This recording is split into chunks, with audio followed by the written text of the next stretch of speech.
Samar, you did a project where you photographed 400 elderly people around India while your brother Vijay interviewed them. What were you trying to show over there? Well, it was the largest social issue that a country like India, where we don't have, a system where the state can provide, let's say, social security or a certain minimum health system. And you see this population, how it's, it's just getting marginalized, and it's not really, I'm not interested in showing, bad health and, struggles of old age. But what I did with my brother, with Vijay, was we basically collaborated where we tried to highlight that even in old age, how people have their productivity and their emotional balance is so much in place. You had this very touching photograph, Sheila Devi, the abandoned widow in Vrindavan, who said that Lord Krishna was everything for her now. There are millions of people, millions of widows. We have very unfortunately a space where we don't have support system, whether it's the state or even families. You had this very interesting photograph of the artist Satish Gujral, who turned to architecture at the age of 60 and bronze sculptures at the age of 74.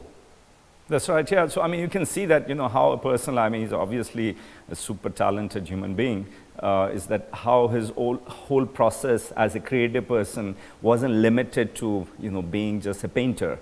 And I think, you can see that journey in this interview and obviously the picture which goes with it, He told you a very funny story about his implants. Yeah, he had, he obviously was struggling with, his hearing, and, he got that. Since he was a little boy, I think. That's right, yeah. And he got that fixed at a much later part of his life. The implants. And, yes, and then came a point where he couldn't deal with this noise because he had his own little world, which was beautiful, and he got it removed, You had another very interesting photograph. You had this man, Manohar, who is a former Mr. Universe. That's right, yeah. What they used to call him was Pocket Hercules. So that was his, because he's quite a tiny guy.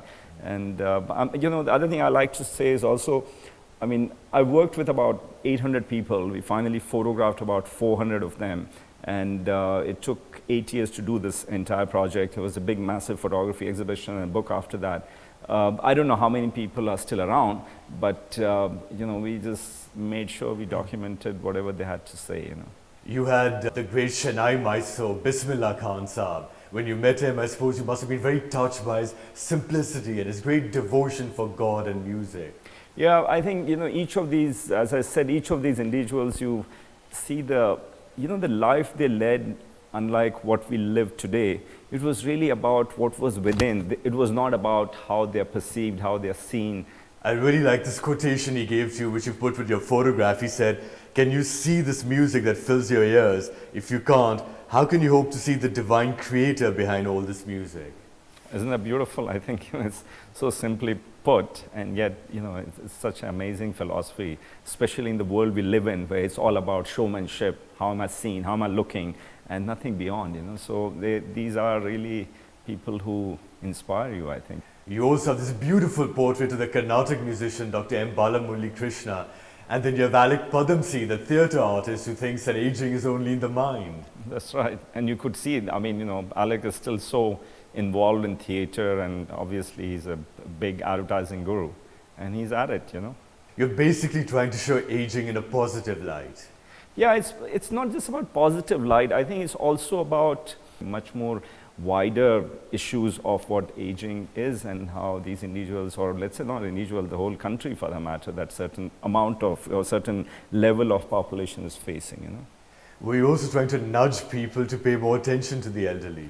Yeah, I think that was one key issue, because as people are migrating, people are moving to bigger cities, nuclear families, so these issues have become very relevant. And I think as it's going fast forward, becoming more and more like what is in the West, where it's all about individuality. It's not so much about the institution of families.